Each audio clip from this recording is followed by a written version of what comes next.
guys, welcome back to my channel. If it's your first time here, welcome to my channel. Today we're reading Magnus Chase and the Gods of Asgard, Sword of Summer, Chapter 40. Chapter 40 looks kind of big, kind of small. I don't really know, but if you're able to finish Chapter 40, we'll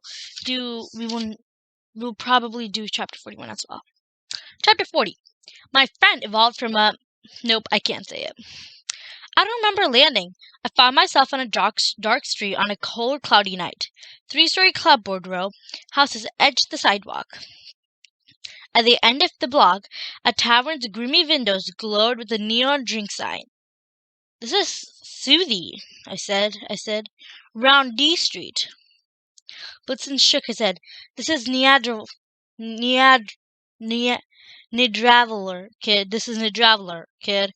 It looks like South Boston, or rather, South Boston looks like it. I told you, Boston is a Nicus. The 9 worlds blend together there and affect one another.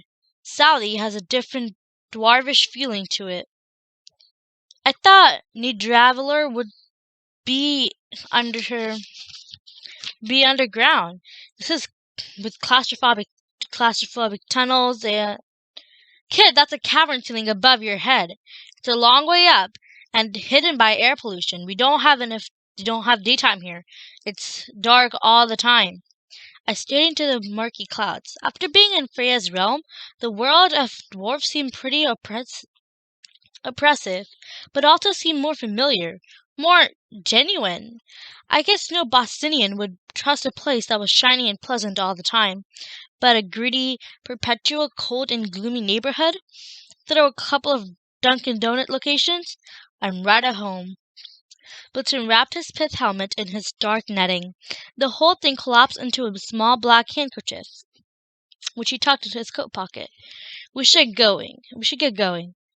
We're not going to talk about what happened up there in Volkswagen. What's there to say? For one thing, we're cousins." He shrugged. "I'm happy to be your cousin, kid, but children of the gods don't put much stock in that sort of connection. Golly, family nights are so tangled. Thinking about it will drive you crazy. Everybody's related to everybody."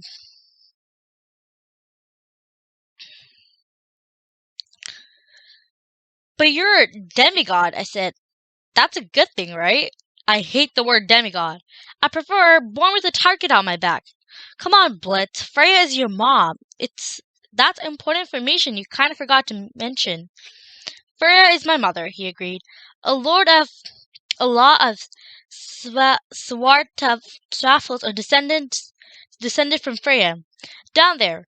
It's not such a big deal. She mentioned how she got to Bringsengame a few millennia ago. She was strolling through Nidraveler, who knows why, and she came across these 4 dwarfs who were crafting her necklace.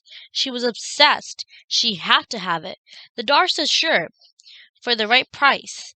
Freya had to marry each one of them, one after another, for 1 day each.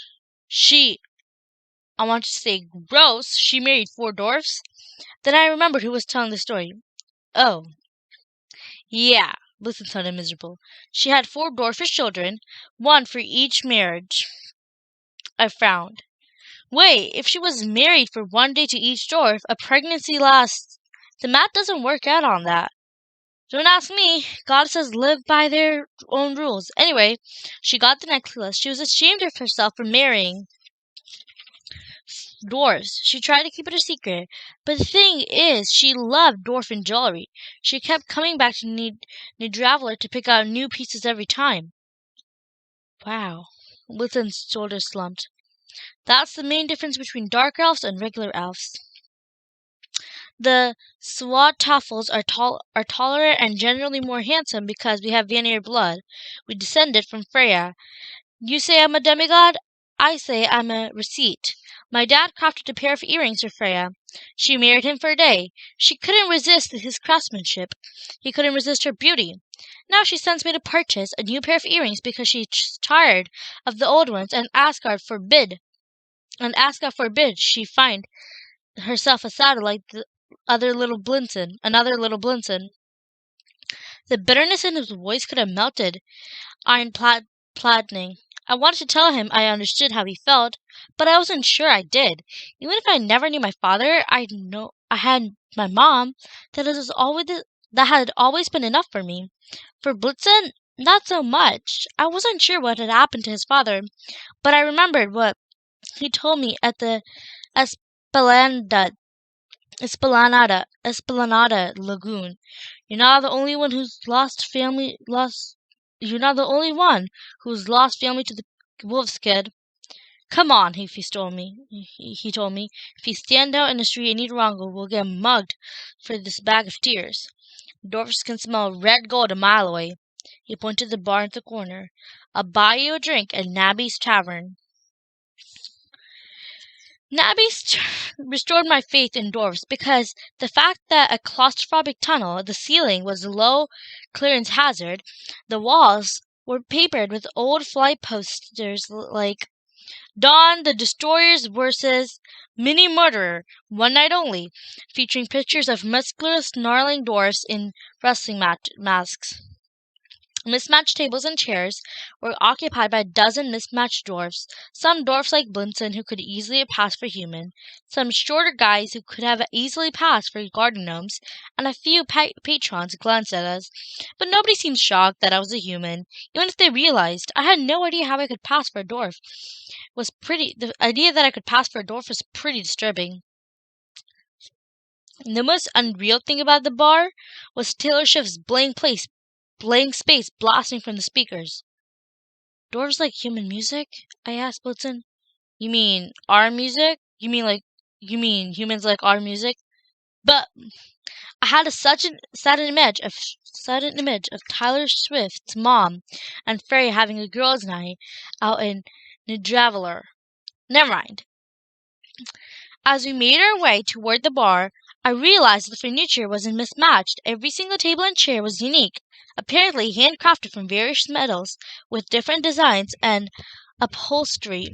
One table was shaped like a bronze wagon wheel with glass top, and the other a tin and brass chessboard hammered onto the surface. Some chairs had wheels, others had just adjustable booster seats. Some had message controls that propellers on the back. Over by the left wall, 3 dwarfs were playing darts. The board's ring was rotated with blue steam. One dwarf tossed his dart, which buzzed toward the target like a tiny drone.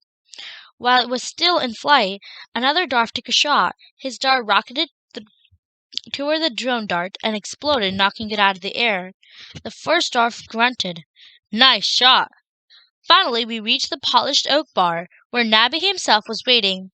I could tell who he was because of my highly trained deductive mind, and also because his stained yellow apron read, Hi, I'm Nabby.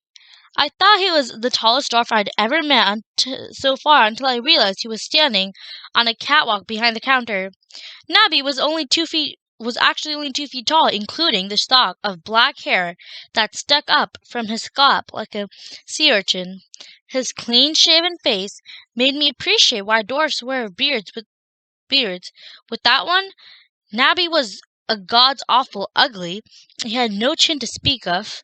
His mouth was puckered sourly. Hang on. I just need to check one sec. He scowled at us like we tracked in the mud. Greetings, Blitzen, son of Freya, he said. No explosions in my bar this time, I hope. Blitzen bowed. Greetings, Nabby, son of Loretta. To be fair, I wasn't the one who brought the grenades. Also, this is my friend, son of Natalie. Nabby nodded to me. His busy eyes were fascinating. They seemed to move like caterpillars. I reached for the bar stool. He stopped me. Nabby, he said formally, may my friend use the stool? And what's its name and its history? That stool is the rear rester, said Nabby, crafted by Gonda. Once it held the touch of Master Smith Alvis. Use it in comfort, Magnus, son of Natalie, and Blitzen. You may sit on the Keister home, famed among stools, made by yours truly. It survived the Great Bar Fight of 9:41:09 a.m. Thanks! Blitzen climbed onto his stool, which was polished with oak and velvet-padded seats. A fine Keister home it is. Nabby looked at me expectantly. I tried my stool, which was hardened steel with no cushion. It wasn't much of a rear rester. It was more of a Magnus Magler. I tried for a smile. Yep, that's a nice stool, all right.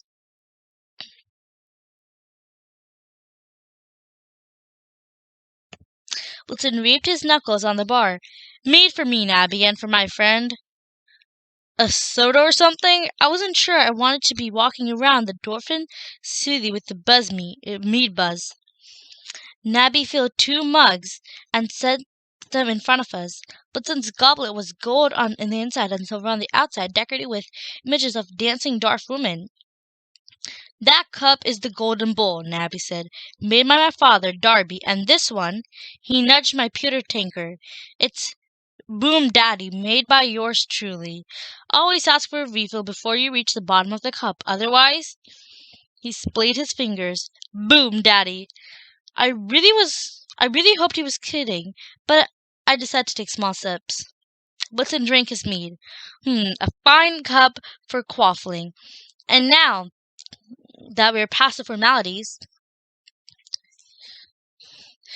Nabby, we need to speak with Junior. Wayne throbbed in Nabby's left temple. Do you have a death wish? Blitzen reached to his pouch. He slid a single golden tear across the counter. This one's for you, he said in a voice, just making the call. Tell Junior we have more. All we want is a chance to barter. After my experience with Rand, the word barter made me even more uncomfortable than rear rester. Nabby looked back and forth between Blitzen and the tear. His expression was vacillating between apprehension and greed. Finally, the greed won. Barkeep snatched up the drop of gold. I'll make the call. Enjoy your drinks. He climbed off his catwalk and disappeared into the kitchen.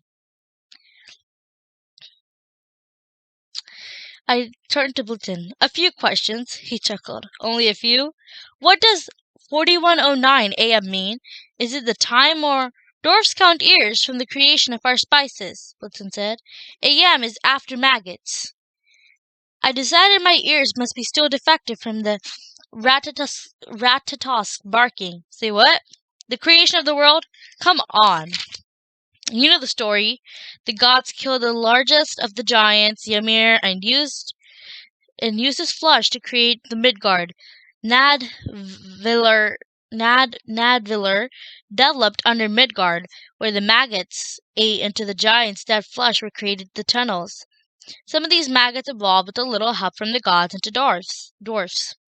Blitzen looked proud with his historical tidbit. I decided to do my best to erase it from my long-term memory. Different question, I said.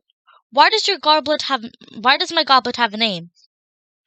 Dwarfs are craftsmen, said Blitzen. We are serious about things we make. You human make thousands of crappy chairs that all look alike and break within an ear. When we make a chair, we make a chair to last an ear time.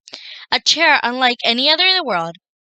Cups, furniture, weapons, and every crafted item has a soul and a name. You can't appreciate something unless it's good enough for a name. I studied my tankard, which was painstakingly engraved with runes and wave designs.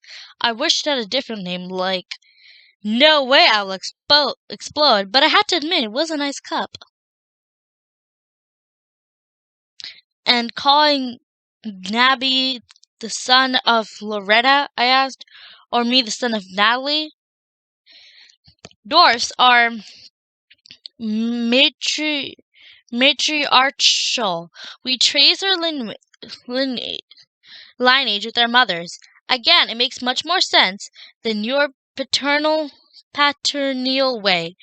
After all, one can be born from a single biological mother, unless you're the god of Heimdall.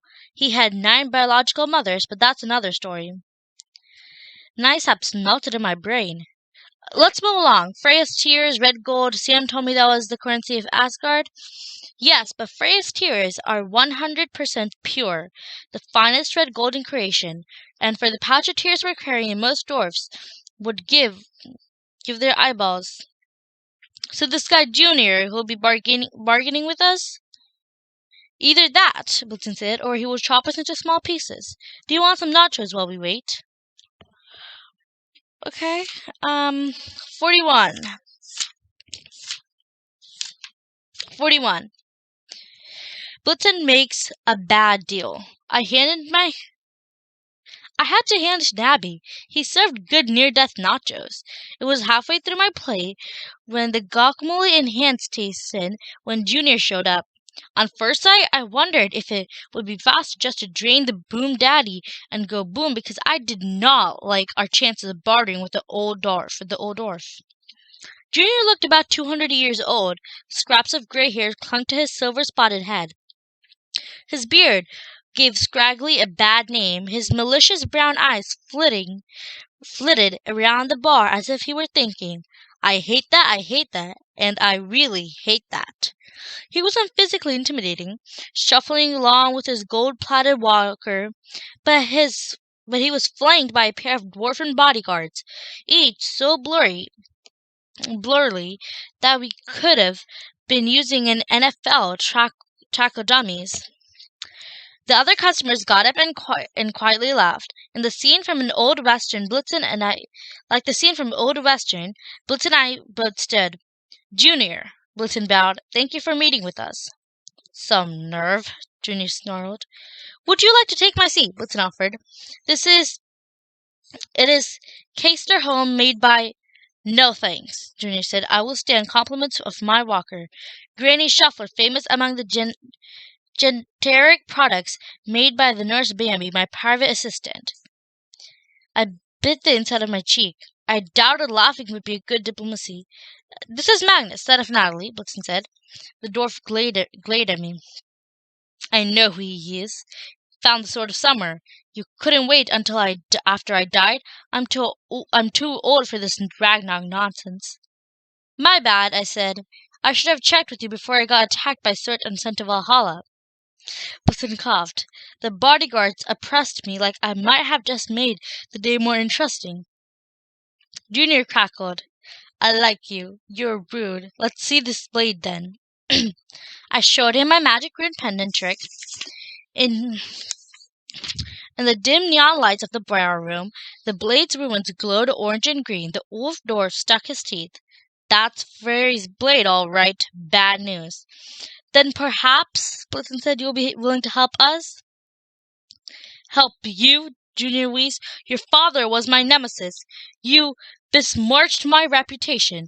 And you want my help? You've got iron guts, Blitzen. I'll give you that. The tendons in Blitz's neck looked like they might bust while he stretched his collar. This isn't about our family feud, Junior. This is about the rope. This is about securing the Fenris wolf. Oh, of course it is. Junior sneered at the bodyguards. The fact that my father, Eitri Sr., was the only dwarf talented enough to make the Glaniper, and your father, Bali, spent his life questioning the quality of the rope, and that has nothing to do with it.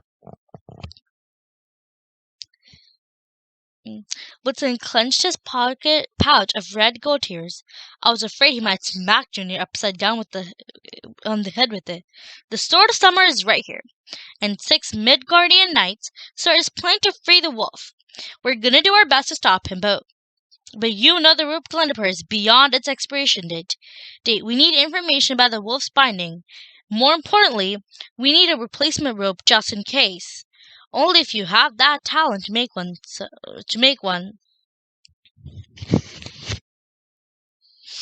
Junior cupped his ear. Say that last part again. You are talented, you crusty old... Blitzen stopped. Only you have the skill to make a new rope. True, Junior smirked. It so happens I have a replacement rope already made. Not because any of the problems with the Glandiper, mind you, or because of any of your family's scandalous accusations about its quality, just because I like to be prepared. And like your father, I might add, going off alone to check Fenris the Wolf like an idiot and getting himself killed. I had to step in front of Blitzen to keep him from attacking the old dwarf. Okay then, I said. Guys, this isn't the time. Junior, if you got a replacement rope, that'll be great. Let's talk price. And, we will also need a set of earrings.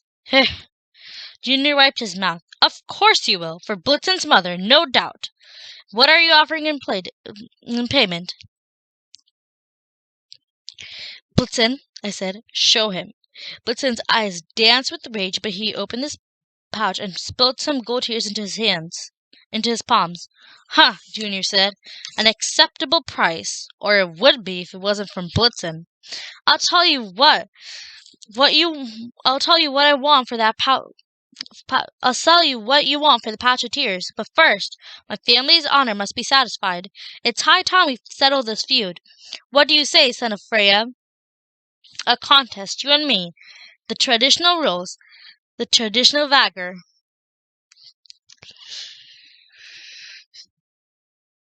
Blitzen backed into the bar. He squirmed so badly I could almost believe he had evolved from maggots. Erase bad long-term memory. Erase. Junior, he said. You know I don't. I couldn't possibly. Shall we say tomorrow at Mossglow? Junior asked. The panel of judges can be headed by the neutral party. Perhaps Nabby, who I'm sure is not eavesdropping behind the bar. I'm sure is not eavesdropping behind the bar right now. Something banged against the catwalk, and from behind the counter, Nabby's muffled voice said, I would be honored. There you are, then, Junior smiled. Well, Blitzen, I have challenged you. You are according to our ancient customs. Will you defend the honor of your family? Blitzen hung his head. Where should we meet? The forges in King Square, Junior said. Oh, this will be amusing. Come on, boys. I have to tell the curse of Bombi about... Sorry, I have to tell the nurse Bombi about it. The old dwarf shuffled out with his bodyguards in tow. Hang on. As soon as they were gone, Blitzen collapsed onto the Kester home and drained the golden bowl. Nabby emerged from behind the counter. His caterpillar eyebrows wriggled with concern as he refilled Blitzen's goblet. This one's on the house, Blitzen. It's been nice knowing you. He went back to the kitchen, leaving Blitzen and me alone with the tailorship singing. I know places. The lyrics took on a whole new meaning in the subterranean dwarf world. Are you going to explain what just happened? I asked Blitz. What contest at the Mossglow? And what's a Mossglow? Mossglow? Blitzen started to his cup. Dwarf version of dawn. When the moss begins to glow. As for the contest, he swallowed back a sob. It's nothing. I'm sure you'll be able to continue the quest without me. Just then the bathroom doors burst open. Sam and Hearthstone stumbled inside like they'd been pushed from a moving cart. They're alive! I jumped. Blitz, look! Hearthstone was so excited he couldn't even sign. He rushed over and almost tackled Blitzen off his stool. Hey, buddy! Blitzen patted his bag absently, too. Yeah, I'm glad to see you, too. Sam didn't hug me, but she managed to smile. She was scratched up and covered with leaves and twigs, but she didn't look badly hurt. Magnus, I'm glad you haven't died yet. I want to be there for that. Thanks, all of us. What happened to you guys? She shrugged. We hid under the hijab as long as we could. With all that other stuff going on, I would have forgotten about that scarf. Yeah, what's that about? You have an invisibility hijab? Doesn't make me invisible, it just makes me camouflage. All Valkyries are given a swan cloak to help us hide when necessary. I just made mine a hijab. But you weren't a swan. You were a tree moss. It can do different things. Anyways, we waited until the squirrel left. The barking left me in bad shape, but thankfully, Hearth wasn't affected. We climbed the Yggdrasil for a while. The moose tried to eat us. Hearth sighed. Excuse me, asked the moose. Hearth grunted in exasperation. He spelled out, deer. Same sign for both animals. Oh, that's much better.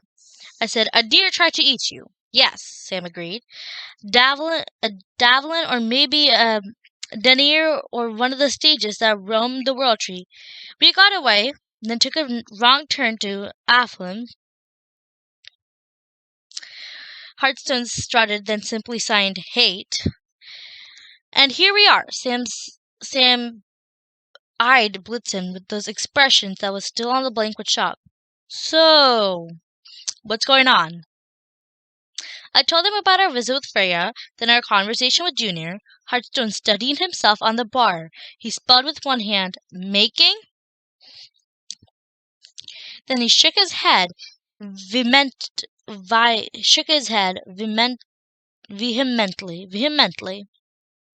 What do you mean, making?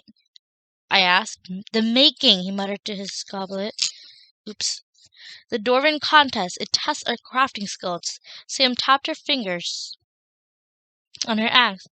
Jenny, from your expression, I'm guessing you don't trust your skills? I'm rubbish at crafting, Blitzen said. Not true, Hearts protested. Hearthstone, Blitzen said. Even if I was an excellent at crafting, Junior is the most skilled craft alive. He will destroy me. Come on, I said. You'll do fine. If you lose, we'll find another way to get that rope. Blitzen looked mournfully. It's worse than that, kid. If I lose, I pay the traditional price, my head. Wow, wow, we learned a lot more in this chapter. We learned a little bit about Blitzen. Actually, we learned a lot about how dwarfs are made and what happens to dwarfs. We learned that there's a deer in the tree. We learned about a contest, and honestly, I think Blitzen's gonna do fine. I'm not really sure because we've never actually seen Blitzen do anything yet. And honestly, it's kind of cool that they introduce themselves from their mother's side, not their father's side, because we usually like introduce ourselves from the father's side, not the mother's side, and yeah. So, what else do I think of this chapter?